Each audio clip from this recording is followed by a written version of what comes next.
અને હાલ પ્રધાનમંત્રી નરેન્દ્ર મોદી સંસદના વિશેષ સત્રને સંબોધન કરી રહ્યા છે. આવો સાંભળીએ.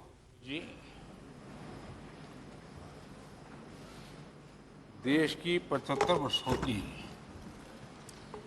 संसदीय यात्रा, उसका एक बार पुनः स्मरण करने के लिए और नए सदन में जाने से पहले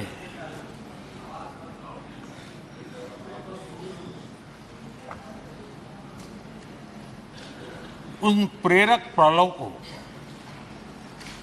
इतिहास की महत्वपूर्ण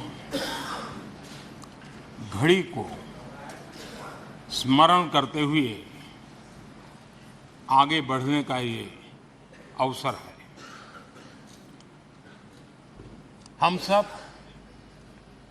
इस ऐतिहासिक भवन से विदा ले रहे हैं. आजादी के पहले ये सदन इंपीरियल लेजिस्लेटिव काउंसिल का स्थान हुआ करता था. आजादी के बाद ये संसद भवन के रूप में उसको पहचान मिली. ये सही है, इस इमारत के निर्माण करने का निर्णय विदेशी शासकों का था, लेकिन ये बात हम न कभी भूल सकते हैं और हम गर्व से कह सकते हैं कि इस भवन के निर्माण में पसीना मेरे देशवासियों का लगा था, परिश्रम मेरे देशवासियों का लगा था और पैसे भी मेरे देश के लोगों के.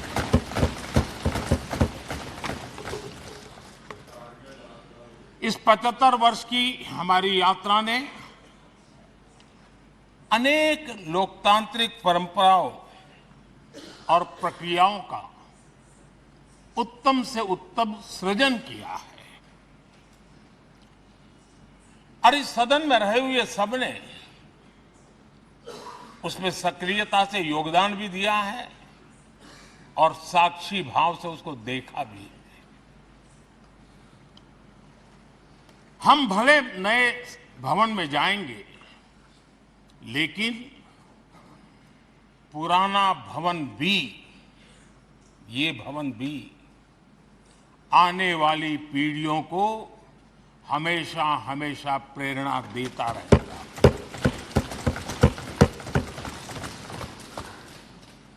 ये भारत के लोकतंत्र की स्वर्णिम यात्रा का एक महत्वपूर्ण अध्याय है, जो सारी दुनिया को भारत की रगों में लोकतंत्र का सामर्थ्य कैसे है, इसका परिचित कराने का काम इस इमारत से होता रहेगा. आदरणीय अध्यक्ष जी, अमृतकाल की प्रथम प्रभा का प्रकाश राष्ट्र में एक नया विश्वास, नया आत्मविश्वास, नया उमंग, नए सपने, नए संकल्प और राष्ट्र का नया सामर्थ्य उसे भर रहा है. चारों तरफ आज भारतवासियों की उपलब्धि की चर्चा हो रही है और गौरव के साथ हो रही है. ये हमारे 75 साल के संसदीय इतिहास का एक सामूहिक प्रयास का परिणाम है, जिसके कारण विश्व में आज वो गूंज सुनाई दे रही है. आदरणीय अध्यक्ष जी, चंद्रयान 3 की सफलता न सिर्फ पूरा भारत, पूरा देश अभिभूत है और इसमें भारत के सामर्थ्य का एक नया रूप जो आधुनिकता से जुड़ा है, जो विज्ञान से जुड़ा है, जो टेक्नोलॉजी से जुड़ा है, जो हमारे वैज्ञानिकों के सामर्थ्य से जुड़ा है, जो 140 करोड़ देशवासियों के संकल्प की शक्ति से जुड़ा हुआ है, वो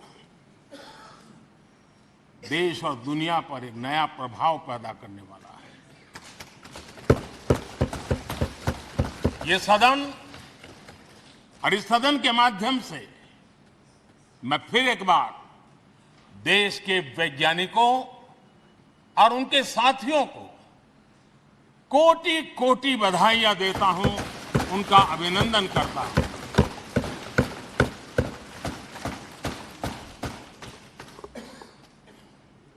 आदरणीय अध्यक्ष जी, ये सदन ने भूतकाल में जब नेम की समिट हुई थी, सर्वसम्मति से प्रस्ताव पारित करके देश के इस प्रयास को सराहा था।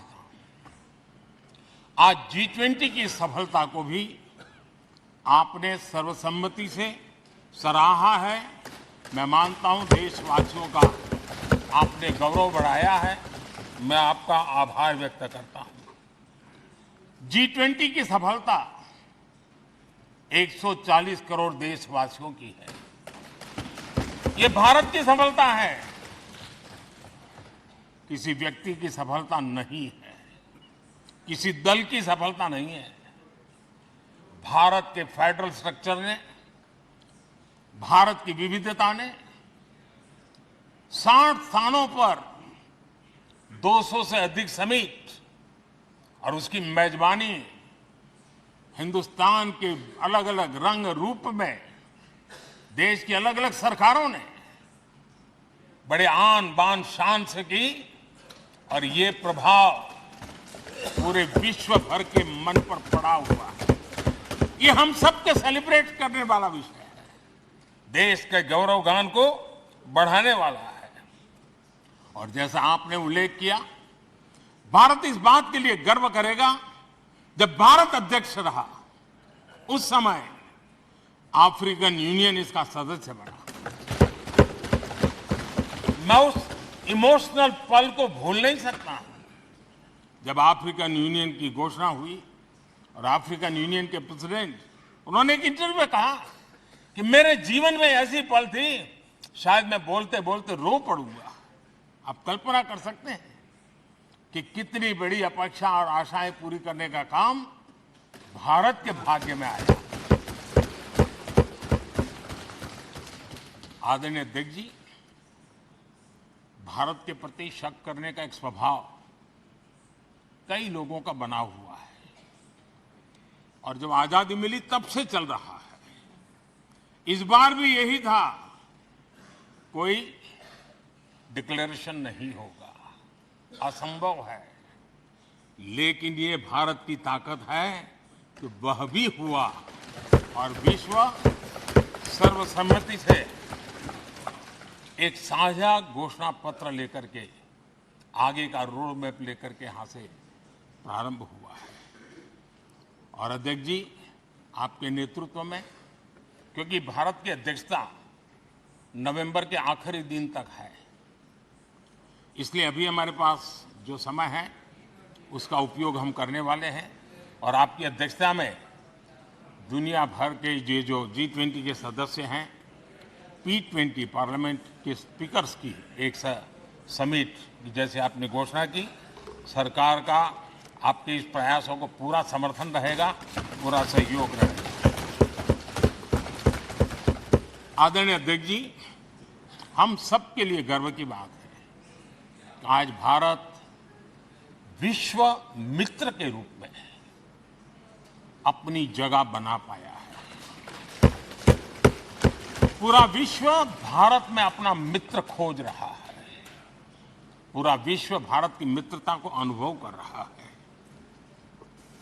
और उसका मूल कारण है हमारे जो संस्कार है, वेद से विवेकानंद तक जो हमने पाया है। सबका साथ सबका विकास का मंत्र आज विश्व को हमें साथ लाने में जोड़ रहा है। आदरणीय अध्यक्ष जी, ये सदन से विदाई लेना एक बहुत ही भावुक पल है। परिवार भी अगर पुराना घर छोड़कर के नए घर जाता है तो बहुत सारी यादें कुछ पल के लिए उसको झकझोर देती है। और हम जब ये सदन को छोड़ के जा रहे हैं तो हमारा मन मस्तिष्क भी उन भावनाओं से भरा हुआ है, अनेक यादों से भरा हुआ है। खट्टे मीठे अनुभव भी रहे हैं, नोकझोंक भी रही है, कभी संघर्ष का माहौल भी रहा है और कभी इसी सदन में उत्सव और उमंग का माहौल भी रहा है। ये सारी स्मृतियां हमारे साथ हम सबकी साझी स्मृतियां हैं, ये हम सबकी साझी विरासत है और इसलिए इसका गौरव भी हम सबका साझा है।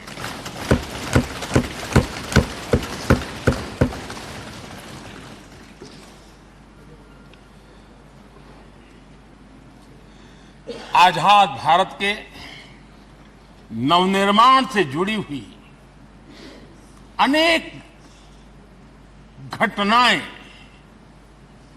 इन 75 वर्ष में यही सदन में आकार लेती हुई हमने देखी है।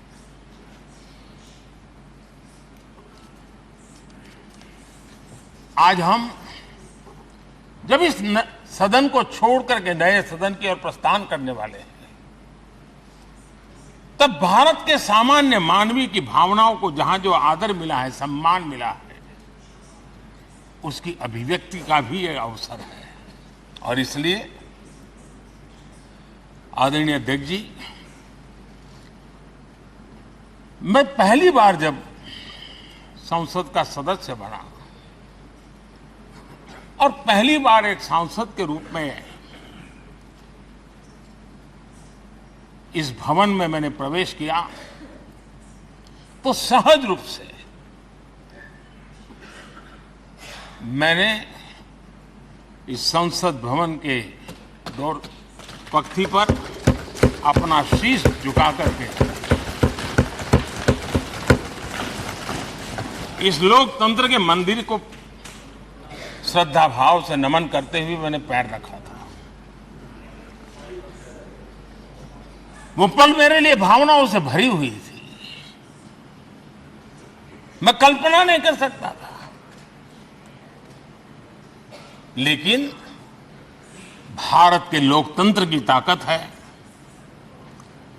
भारत के सामान्य मानवीय की लोकतंत्र के प्रति श्रद्धा का प्रतिबिंब है कि रेलवे प्लेटफॉर्म पर गुजारा करने वाला एक गरीब परिवार का बच्चा पार्लियामेंट पहुंच गया था।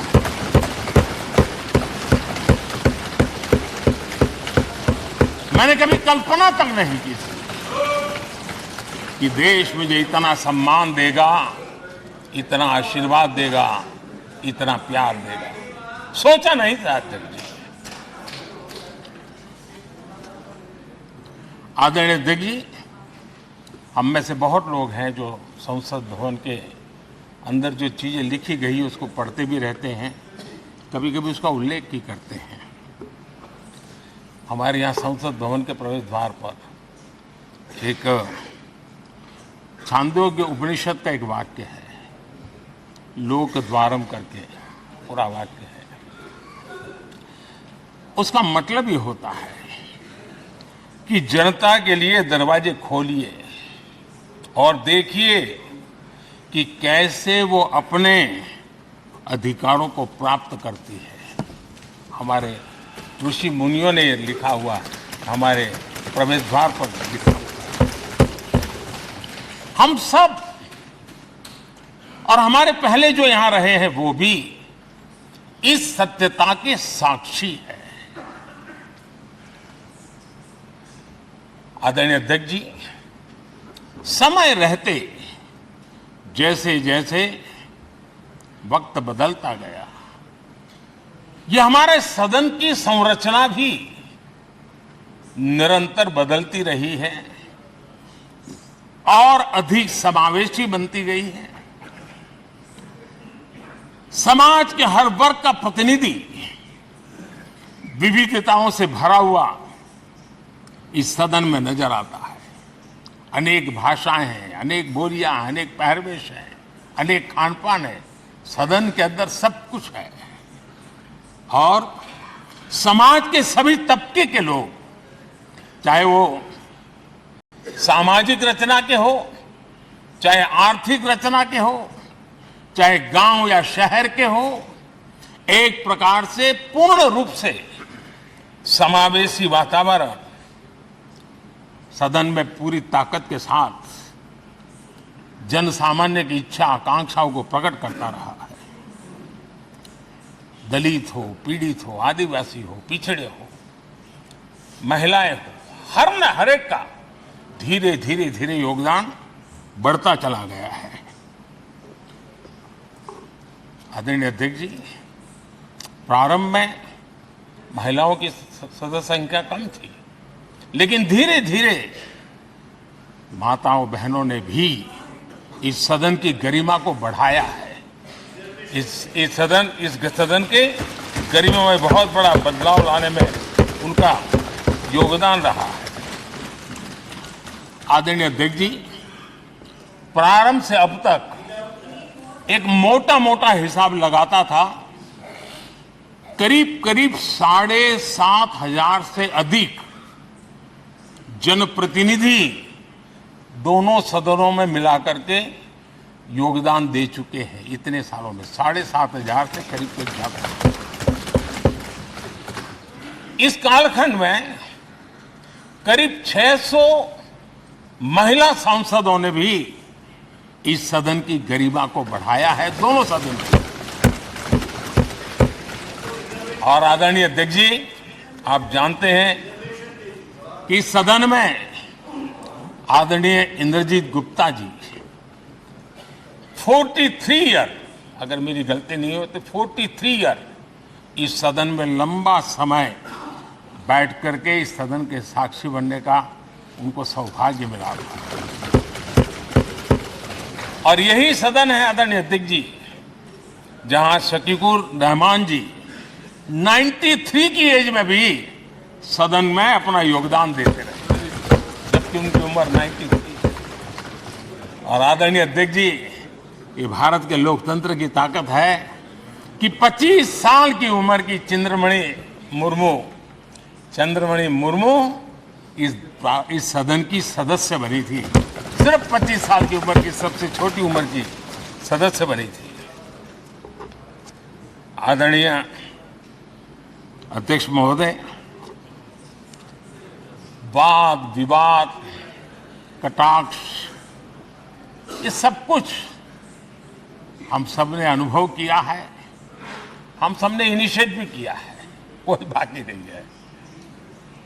लेकिन उसके बावजूद भी शायद जो परिवार भाव हम लोगों के बीच में रहा है, हमारे पहले की पीढ़ियों में भी रहा है, जो लोग प्रचार माध्यमों से हमारे यहाँ का रूप देखते हैं और बाहर निकलते ही हमारा जो अपनापन होता है, परिवार भाव होता है, वो एक अलग ही ऊंचाई पर ले जाता है। और ये भी इस सदन की ताकत है, एक परिवार भाव। और उसके साथ साथ हम कभी कड़वाहट पाल करके नहीं जाते हैं, हम उसी प्यार से सदन छोड़ने के कई वर्षों के बाद भी मिल जाए तो भी उस प्यार को कभी भूलते नहीं है, उस स्नेह भरे याद दिनों को भूलते नहीं है। वो मैं अनुभव कर सकता हूं। आदरणीय अध्यक्ष जी, हमारे पहले भी और वर्तमान भी हमने कई बार देखा है कि अनेक संकटों के बावजूद भी, अनेक असुविधाओं के बावजूद भी सांसद सदन में आए हैं और उन्होंने शारीरिक पीड़ा भी असह्य हो तो भी सदन में एक सांसद के रूप में जनप्रतिनिधि के रूप में अपना कर्तव्य निभाया है। ऐसी अनेक घटनाएं आज हमारे सामने हैं। गंभीर गंभीर बीमारियों के बावजूद भी कोई व्हीलचेयर में आना पड़ा, किसी को डॉक्टरों को बाहर खड़े रख करके अंदर आना पड़ता, लेकिन सभी सांसदों ने कभी न कभी इस प्रकार से अपनी भूमिका निभाई। कोरोना काल हमारे सामने उदाहरण है। हर परिवार में रहता था कहीं बाहर जाए तो मौत को बुलावा न दे दे, उसके बावजूद भी हमारे माननीय सांसद दोनों सदन में कोरोना काल के इस संकट की घड़ी में भी सदन में आए, अपना कर्तव्य निभाया। हमने राष्ट्र का काम रुकने नहीं दिया। आवश्यकता पड़ी, डिस्टेंस रखना भी था और बार बार टेस्टिंग भी करना पड़ता था। सदन में आते थे लेकिन मास्क पहनना पड़ता था। बैठने की रचना भी अलग अलग की, समय भी बदले गए। हर चीज के साथ राष्ट्र का काम रुकना नहीं चाहिए, इस भाव से सभी सदस्यों ने इस सदन को अपने कर्तव्य का महत्वपूर्ण अंग माना, संसद को चलाए रखा। और मैंने देखा है कि इस सदन से इतना लगाव लोगों का रहता है कि पहले कभी हम देखते थे कोई 30 साल पहले सांसद रहा होगा, कोई 35 साल पहले रहा होगा, लेकिन वो सेंट्रल हॉल तो जरूर आएगा। जैसे मंदिर जाने की आदत होती है वैसे उनको सदन में आने की आदत है। इस जगह का लगाव बन जाता है, एक आत्मीय भाव से जुड़ाव हो जाता है। और ऐसे बहुत से पुराने लोग हैं जो आते जाते हुए मन करता है जरा चलो एक चक्कर काट ले। आज उनका जनप्रतिनिधि के नाते दायित्व तो नहीं है, लेकिन भूमि के प्रति उनका लगाव हो जाता है। ये सामर्थ्य होता है इस सदन का। आदरणीय अध्यक्ष महोदय, आजादी के बाद बहुत बड़े बड़े विद्वान लोगों ने बहुत आशंकाएं व्यक्त की थी, पता नहीं देश का क्या होगा, चल पाएगा कि नहीं चल पाएगा, एक रहेगा कि बिखर जाएगा, लोकतंत्र बना रहेगा नहीं, 50। लेकिन इस देश की संसद की ताकत है कि पूरे विश्व को गलत सिद्ध कर दिया और ये राष्ट्र पूरे सामर्थ्य के साथ आगे बढ़ता रहा।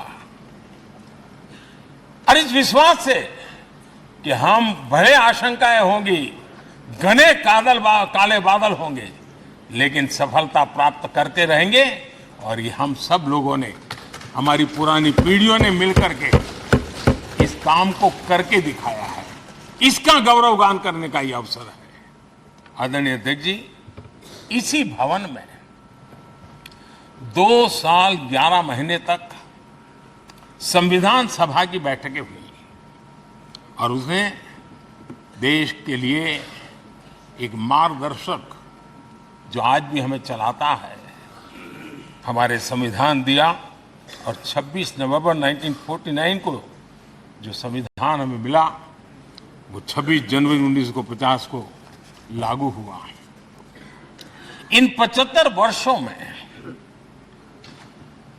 सबसे बड़ा जो अचीवमेंट है वो ये है कि देश के सामान्य मानवी का इस संसद पर विश्वास बढ़ता ही गया है।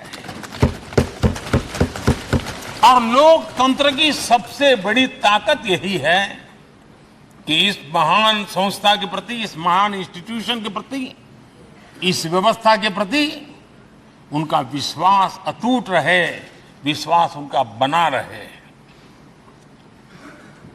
इन 75 वर्षों में हमारी संसद ने जन भावनाओं की अभिव्यक्ति का भवन भी बना दिया। यहां जन भावनाओं की पुरजोश अभिव्यक्ति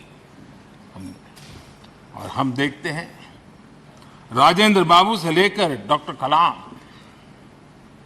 रामनाथ जी कोविंद और अभी द्रौपदी मुर्मू जी,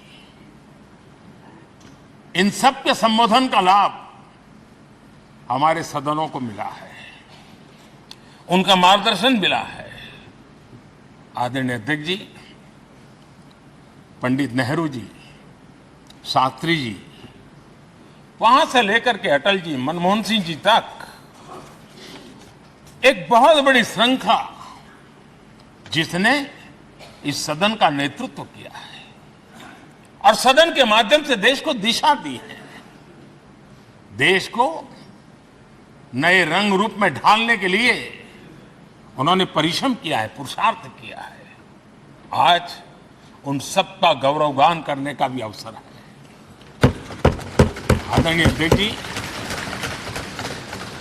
सरदार वल्लभ भाई पटेल, लोहिया जी, चंद्रशेखर जी, आडवाणी जी, न जाने अनगिनत नाम, जिन्होंने हमारे इस सदन को समृद्ध करने में, चर्चाओं को समृद्ध करने के लिए, देश के सामान्य से सामान्य व्यक्ति की आवाज को ताकत देने का काम इस सदन में किया है। विश्व के भी अनेक राष्ट्राध्यक्षों ने हमारे इन सदनों को संबोधित करने का भी अवसर आए हैं और उनकी बातों में भी भारत के लोकतंत्र के प्रति आदर का भाव व्यक्त हुआ है। आदरणीय अध्यक्ष जी, उमंग उत्साह के पल के बीच भी कभी सदन की आंख से आंसू भी बहे। यह सदन दर्द से भर गया जब देश को 3 अपने प्रधानमंत्री उनको अपने कार्यकाल में ही खोने की नौबत आई। नेहरू जी, शास्त्री जी, इंदिरा जी। तब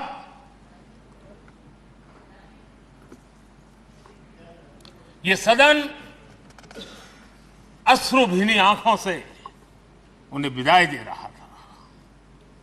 आदरणीय अध्यक्ष जी, अनेक चुनौतियों के बावजूद भी हर स्पीकर ने, हर सभापति ने बेहतरीन तरीके से दोनों सदनों को सुचारू रूप से चलाया है और अपने कार्यकाल में उन्होंने जो निर्णय किए हैं, वो निर्णय मावलंकर जी से काल से शुरू हुए हो या सुमित्रा जी के कालखंड के हो या बिरला जी के, आज भी उन निर्णयों को रेफरेंस पॉइंट माना जाता है।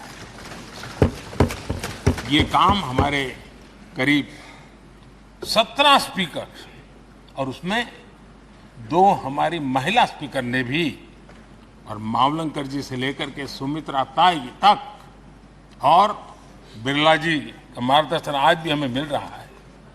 हर एक ने अपनी अपनी शैली रही है, लेकिन उन्होंने सबको साथ लेकर के नियमों कानूनों के बंधन में इस सदन को हमेशा ऊर्जावान बनाए रखा है। मैं आज उन सभी स्पीकर महोदय को भी आज वंदन करता हूं, अभिनंदन करता हूं। आदरणीय अध्यक्ष जी, ये सही है कि हम जनप्रतिनिधि अपनी अपनी भूमिका निभाते हैं, लेकिन सातत्यपूर्ण तरीके से हमारे बीच जो एक टोली बैठती है, उनकी भी कई पीढ़ियां बदल गई है। कभी कागज लेके दौड़ के आते हैं, उनका भी योगदान कम नहीं है।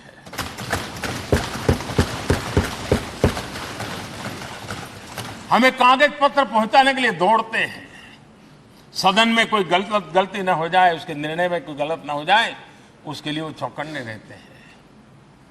जो काम इनके द्वारा हुआ है, उसने भी सदन के क्वालिटी ऑफ गवर्नेंस में तेजी लाने में बहुत बड़ी मदद की है। मैं उन सभी साथियों का और इनके पूर्व में जो रहे हैं उनका भी हृदय से अभिनंदन करता हूं। इतना ही नहीं, सदन मतलब ये खंड ही नहीं है, इस पूरे परिसर में अनेक लोगों ने, किसी ने हमें चाय पिलाई होगी, किसी ने पानी पिलाया होगा, किसी ने रात रात चली हुई सदन को किसी को भूखा पेट रहने नहीं दिया होगा। कई कई प्रकार की सेवाएं की होगी। किसी ने माली ने इसके बाहर के एनवायरनमेंट को संभाला होगा, किसी ने इसकी सफाई की होगी। न जाने कितने ही अनगिनत लोग होंगे जिन्होंने हम सब अच्छे ढंग से काम कर सके, और यहां जो काम हो वो काम देश को आगे बढ़ाने के लिए अधिक से अधिक तेजी से हो, उसके लिए जो माहौल बनाना, व्यवस्था बनाना, उसके लिए जिसने योगदान दिया है, मेरी तरफ से भी और इस सदन की तरफ से भी मैं उनका विशेष रूप से नमन करता हूं।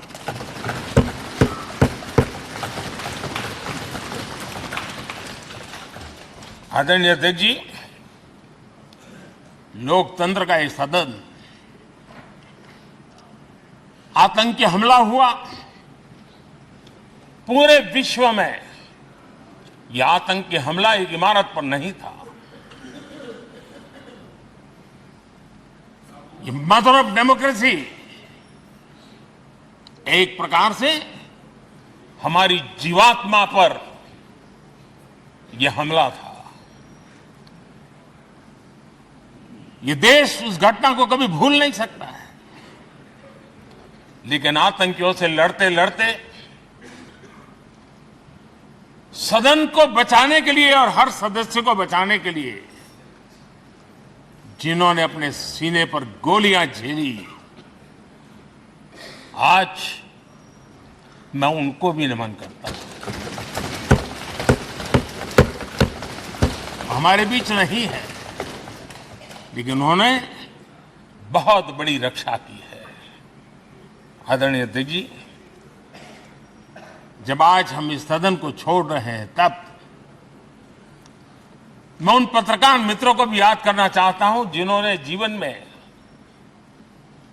कुछ लोग तो ऐसे हैं जिन्होंने पूरा जीवन अपने कार्यकाल में संसद के काम को ही उन्होंने रिपोर्ट किया है। एक प्रकार से वो जीवंत साक्षी रहे हैं। उन्होंने यहां की पल पल की जानकारी देश तक पहुंचाई, और तब तो ये सारा टेक्नोलॉजी अवेलेबल नहीं थी। तब वही लोग थे जो यहां की बात पहुंचाते थे, और उनका सामर्थ्य था वो अंदर की भी पहुंचाते थे और अंदर की भी पहुंचाते थे।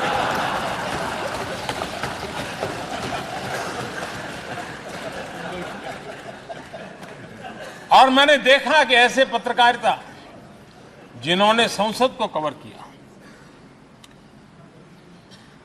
शायद उनके नाम जाने नहीं जाते होंगे, लेकिन उनके काम को कोई भूल नहीं सकता है। और खबरों को लिए नहीं, भारत की इस विकास यात्रा को संसद भवन से समझने के लिए उन्होंने अपनी शक्ति खपा दी थी। आज भी पुराने जो पत्रकार मित्र मिल जाते हैं और जिन्होंने कभी संसद को कवर किया हो, तो ऐसी अननोन चीजें बताते हैं जो उन्होंने अपनी आंखों से देखी होती है, कान से सुनी होती है, जो अचरज करने वाली होती है। यानी एक प्रकार से जैसी ताकत यहां की दीवारों की रही है, वैसा ही दर्पण उनकी कलम में रहा है, और उस कलम ने देश के अंदर संसद के प्रति, संसद सदस्यों के प्रति एक अहोभाव का भाव जगाया है। मैं आज, कई पत्रकार बंधु होंगे जो रहे नहीं होंगे, लेकिन मेरे लिए जैसा ये सदन छोड़ना भावुक पल है, मैं पक्का मानता हूं इन पत्रकार बंधुओं के लिए भी ये सदन छोड़ना उतना ही भावुक पल होगा, क्योंकि इनका लगाव हमसे भी ज्यादा रहे हैं। कुछ तो पत्रकार ऐसे होंगे जो हम लोगों की टर्म से भी समय उन्होंने काम किया होगा। आज उनके उस महत्वपूर्ण लोकतंत्र की ताकत बनने के लिए योगदान देने के लिए भी याद करने का अवसर है। आदरणीय अध्यक्ष जी, जब हम सदन के अंदर आते हैं, हमारे यहां नाद ब्रह्म की कल्पना है।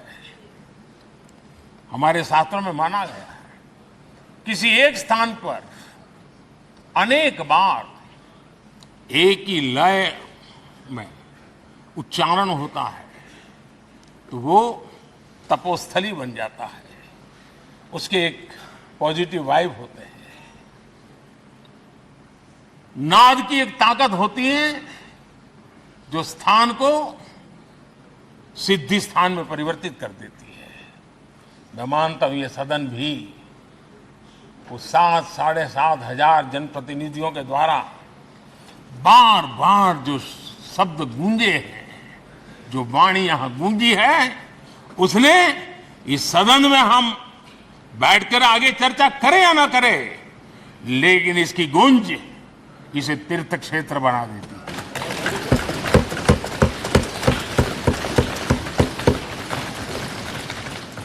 एक जागृत जगह बन जाती है और लोकतंत्र की प्रति श्रद्धा रखने वाला व्यक्ति आज से 50 साल के बाद भी जब यहां देखने के लिए भी आएगा तो उसे उस गुंज की अनुभूति होगी कि कभी भारत की आत्मा की आवाज यहां पर गूंजती थी।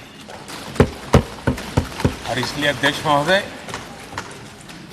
ये वो सदन है जहां कभी भगत सिंह, बटुकेश्वर दत्त, उन्होंने अपनी वीरता सामर्थ्य से अंग्रेज सल्तनत को जगा दिया था बम का धमाका करके। वो बम की गूंज भी जो देश का भला चाहते हैं उनको कभी सोने नहीं देती। आदरणीय अध्यक्ष जी, ये वो सदन है जहां पंडित जी को इसलिए भी याद किएगा, अनेक बातों के लिए याद करेगा, लेकिन हम जरूर याद करेंगे इसी सदन में पंडित नेहरू का at the stroke of midnight की गूंज हम सबको प्रेरित करती रहेगी। और इसी सदन में अटल जी ने कहा था, वो शब्द आज भी गूंज रहे हैं इस सदन में, सरकारें आएगी जाएगी, पार्टियां बनेगी बिगड़ेगी, लेकिन ये देश रहना चाहिए।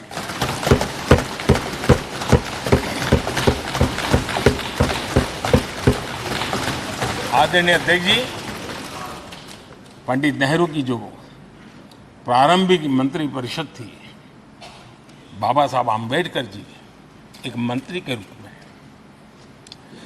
दुनिया की बेस्ट प्रैक्टिसेस भारत में लाने पर बहुत जोर दिया करते थे। फैक्ट्री कानून में अंतर्राष्ट्रीय सुझावों को शामिल करने पर बाबा साहब सर्वाधिक आग्रही रहे थे और उसका परिणाम आज देश को लाभ मिल रहा है। बाबा साहब आम्बेडकर ने देश को नेहरू जी की सरकार में वाटर पॉलिसी दी थी और उस वाटर पॉलिसी बनाने में बाबा साहब आम्बेडकर की बहुत बड़ी भूमिका रही थी। आदरणीय अध्यक्ष जी, हम ये जानते हैं कि भारत में बाबा साहब आम्बेडकर एक बात हमेशा कहते थे कि भारत में सामाजिक न्याय के लिए भारत का औद्योगिकरण होना बहुत जरूरी है, क्योंकि देश के दलित पिछड़ों के पास जमीन ही नहीं है, वो क्या करेगा? औद्योगिकरण होना चाहिए। और बाबा साहब इस बात को मान करके डॉक्टर श्यामा प्रसाद मुखर्जी, जो पंडित नेहरू के मंत्री थे, उन्होंने इस देश में और पहले वाणिज्य मंत्री के रूप में और उद्योग मंत्री के रूप में उन्होंने इंडस्ट्री पॉलिसी इस देश में लाई थी। आज भी कितनी ही इंडस्ट्री पॉलिसी बने, लेकिन उसकी आत्मा वही होती है जो पहली सरकार के थी और उनका भी बहुत बड़ा अहम योगदान रहा था। आदरणीय अध्यक्ष जी, लाल बहादुर शास्त्री जी ने 65 के युद्ध में हमारे देश के जवानों में का हौसला बुलंद करना, उनके सामर्थ्य के लिए को पूरी तरह राष्ट्र हित में झोंक देने की प्रेरणा इसी सदन में से दी थी लाल बहादुर शास्त्री को। और यहीं पर उन्होंने ग्रीन रिवॉल्यूशन के लिए एक मजबूत नींव लाल बहादुर शास्त्री जी ने रखी थी। आदरणीय अध्यक्ष जी, बांग्लादेश की मुक्ति का आंदोलन और उसका समर्थन भी इसी सदन ने इंदिरा गांधी के नेतृत्व में किया था। यही इसी सदन ने इमरजेंसी में लोकतंत्र पर होता हुआ हमला भी देखा था और इसी सदन ने भारत के लोगों की ताकत को एहसास कराते हुए मजबूत लोकतंत्र की वापसी भी इसी सदन ने देखी थी। वो राष्ट्रीय संकल्प भी देखा था, ये सामर्थ्य भी देखा था। आदरणीय अध्यक्ष जी, ये सदन इस बात का हमेशा ऋणी रहेगा क्योंकि इसी सदन में हमारे पूर्व प्रधानमंत्री चरण सिंह जी ने ग्रामीण मंत्रालय का गठन किया था, रूरल डेवलपमेंट मिनिस्ट्री। इसी सदन में मतदान की उम्र 21 से 18 करने का निर्णय हुआ था और देश की युवा पीढ़ी को इसका योगदान देने के लिए प्रेरित किया गया, उत्साहित किया गया था। हमारे देश ने गठबंधनों की सरकारें देखी, पीपी सिंह जी हो, चंद्रशेखर जी, और बाद में एक सिलसिला चला। लंबे अरसे से एक दिशा में देश जा रहा था, आर्थिक नीतियों के बोझ तले देश दबा हुआ था, लेकिन नरसिम्हा राव की सरकार थी जिन्होंने हिम्मत के साथ पुरानी आर्थिक नीतियों को छोड़ करके नई राह पकड़ने का फैसला किया था, जिसके आज देश को परिणाम मिल रहे हैं। अटल बिहारी वाजपेयी जी का सरकार भी हमने इसी सदन में देखी। सर्व शिक्षा अभियान देश में आज वो महत्वपूर्ण बन गया है। आदिवासी कार्यालय मंत्रालय अटल जी ने बनाया, नॉर्थ ईस्ट का मंत्रालय अटल जी ने बनाया। न्यूक्लियर टेस्ट भारत के सामर्थ्य का परिचायक बन गया। और इसी सदन में मनमोहन जी की सरकार कैश फॉर वोट को भी, उस कांड को भी सदन ने देखा है। आदरणीय अध्यक्ष जी, सबका साथ सबका विकास का मंत्र, अनेक ऐतिहासिक निर्णय, दशकों से लंबित विषय, उनका स्थायी समाधान भी इसी सदन में हुआ। आर्टिकल 370, ये सदन हमेशा हमेशा गर्व के साथ कहेगा कि सदन के कारण one nation one tax, one nation one tax, GST का निर्णय भी इसी सदन ने किया।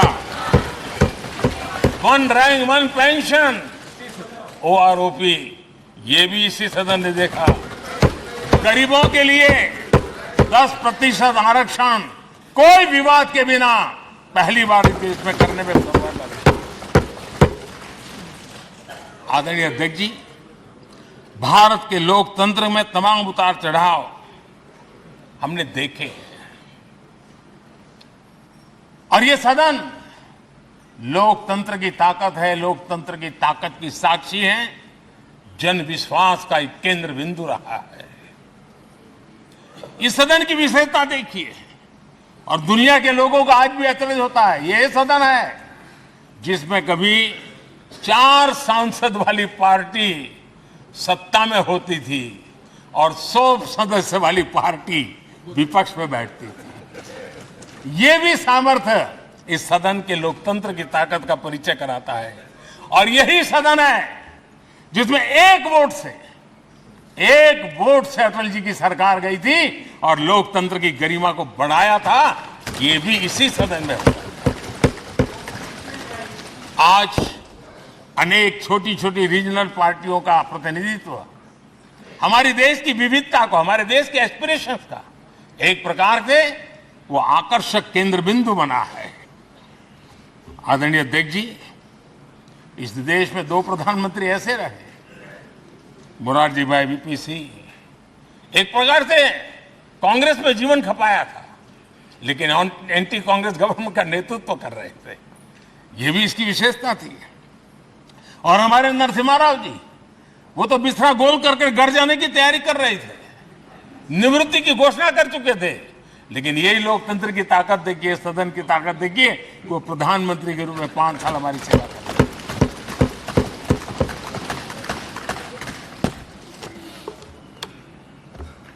आदरणीय अध्यक्ष जी,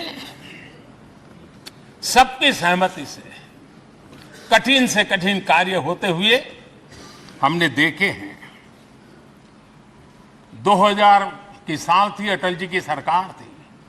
इसी सदन ने 3 राज्यों का गठन सर्व स्वीकृति से किया और बड़े उमंग उत्साह से किया। जब छत्तीसगढ़ की रचना हुई तो उत्सव छत्तीसगढ़ ने भी मनाया, उत्सव मध्य प्रदेश ने भी मनाया। जब उत्तराखंड की रचना हुई तो उत्सव उत्तराखंड ने भी मनाया, उत्सव उत्तर प्रदेश ने भी मनाया। जब झारखंड की रचना हुई तो उत्सव झारखंड ने भी मनाया, उत्सव बिहार ने भी बताया।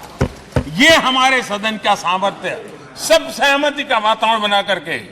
लेकिन कुछ कड़वी यादें वो भी हैं कि तेलंगाना के हक को दबोचने के लिए भारी प्रयास हुए, खून की नदियां भी बही और बनने के बाद न तेलंगाना उत्सव मना पाया, न आंध्र उत्सव मना पाया। एक कटुता के बीज बो दिए गए। अच्छा होता उसी उमंग और उत्साह के साथ हम तेलंगाना का निर्माण करते तो एक नई ऊंचाई पर आज तेलंगाना पहुंच चुका होता। आदरणीय अध्यक्ष जी, संविधान सभा ने, आदरणीय अध्यक्ष जी, इस सदन की परंपरा रही है। संविधान सभा ने उस समय अपना दैनिक भत्ता 45 रुपये से कम करके 40 कर दिया था। उनको लगा हमें इसको कम करना चाहिए। आदरणीय अध्यक्ष जी, यही सदन है कैंटीन में मिलने वाली सब्सिडी, जो बहुत कम पैसे में खाना मिलता था, इसी सदस्यों ने उस सब्सिडी को भी खत्म कर दिया और पूरा पैसा देकर के अब कैंटीन में खाते हैं।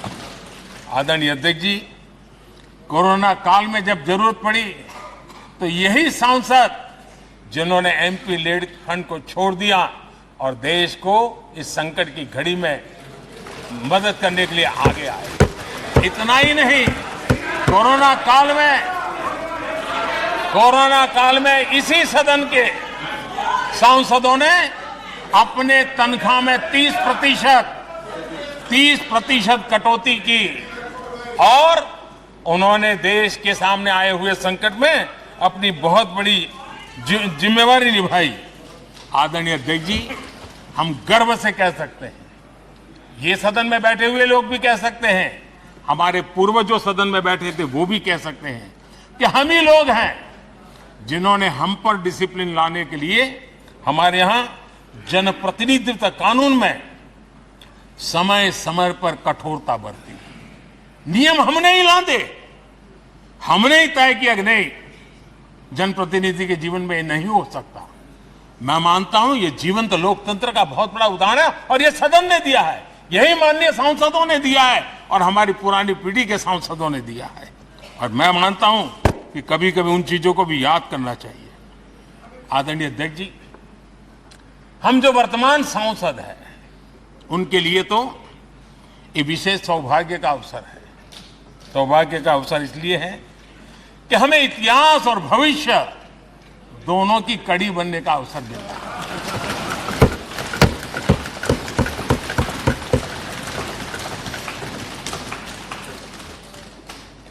कल और आज से जुड़ने का हमें अवसर मिल रहा है और आने वाली कल निर्माण करने का एक नया विश्वास, नया उमंग, नए उत्साह के साथ हम यहां से विदाई लेने वाले हैं। आदरणीय महोदय, आज का दिवस सिर्फ और सिर्फ इस सदन के सभी 7,500 जनप्रतिनिधि रह चुके हैं उनके गौरवगान का पल है। इन दीवारों से हमने जो प्रेरणा पाई है, जो नया विश्वास पाया है, उसको लेकर जाने का है। बहुत सी बातें ऐसी थी जो सदन में हर किसी की ताली की हकदार थी, लेकिन शायद राजनीति उसमें भी आड़े आ रही है। नेहरू जी के योगदान का गौरव गान अगर इस सदन में होता है, कौन सदस्य होगा जिसको ताली बजाने का मन न कर जाए। लेकिन उसके बावजूद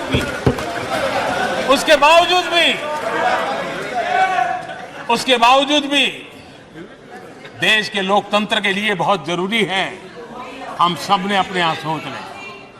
आदरणीय अध्यक्ष जी, मुझे पूरा विश्वास है कि आपके मार्गदर्शन में और इस अनुभवी माननीय सांसदों के सामर्थ्य से हम नई संसद में जब जाएंगे तो नए विश्वास के साथ जाएंगे। मैं फिर एक बार आज पूरा दिवस आपने इन पुरानी स्मृतियों को ताजा करने के लिए दिया, एक अच्छे वातावरण में सबको याद करने का मौका दिया। इसके लिए मैं आप सबका आपका हृदय से आभार व्यक्त करता हूं और मैं सभी सदस्यों से आग्रह करूंगा कि अपने जीवन की ऐसी मधुर यादों को यहां हम जरूर व्यक्त करें ताकि देश तक पहुंचे कि सचमुच में ये हमारा सदन, ये हमारे जनप्रतिनिधियों की गतिविधि सच्चे अर्थ में देश को समर्पित है, इसका भाव लोगों के तक पहुंचे। इसी एक अपेक्षा के साथ मैं फिर एक बार इस धरती को प्रणाम करता हूं, इस सदन को प्रणाम करता हूं। भारत के मंदिरों से बनी हुई हर एक दीवार के हर एक ईंटे को प्रणाम करता हूं और पिछले 75 साल में भारत के लोकतंत्र को नया सामर्थ्य शक्ति देने वाले हर गुंज को, उस नाद ब्रह्म को नमन करते हुए मेरी वाणी को विराम कर देता हूं। बहुत बहुत धन्यवाद।